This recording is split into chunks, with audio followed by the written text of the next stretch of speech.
One thing that I learned about the Slash chassis is that you don't have to make great big changes to put it on an oval track. I always keep my changes small and then see how the car handles on the track. I did use 30 weight oil in the front shocks and 40 weight in the rear shocks. I mounted the bottom of the shocks in the hole closest to the wheels, and did the same on the rear shocks. We're not so much worried about landing jumps with this car, so a little bit longer shock stroke smooths out the action of the suspension a little bit. We used the included springs on all four corners without spacers except for the right rear. I'm going to start with the 8mm spacer on the right rear and see how that works when we get it on the track. The battery compartment lets us cheat the pack to the front or rear a little bit, and I always go towards the front.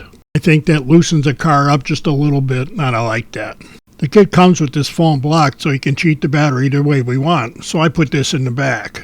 With this block in place on either end, the battery's really snug in this compartment and doesn't move around. The hold down for the battery is really simple, but it's going to take a really big event to knock this battery out of the car. I run just a little bit of toe in on my oval track cars, and they seem to handle just fine. I've tried more drastic setups for toe in or toe out, and it just seems to mess up the handling. I dialed in 4 degrees of negative camber on the right front and right rear.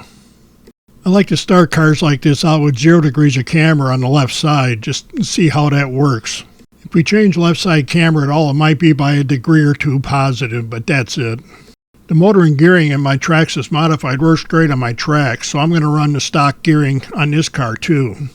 The slipper clutch is adjusted per the instructions when we built it, and I'm going to leave it that way and get some time on it before we start tweaking that. And lastly, we put the car up on my Sky RC corner scales. Traxxas chassis seem to have a really good balance designed into them, so I'm not going to mess around too much with this. This is where we're a lot smarter just writing down these numbers and then making some small changes later if we think the chassis needs it. With my Traxxas Modified, I haven't moved or added any weight to that thing at all, and it drives great, so I'm leaving this one alone until I get it on the track for a while. With Traxxas cars, I think I'm way farther ahead learning how to drive the car rather than trying to teach the car how I think it should drive. As soon as we get some weather, we're going to get this thing on the track and see how it goes.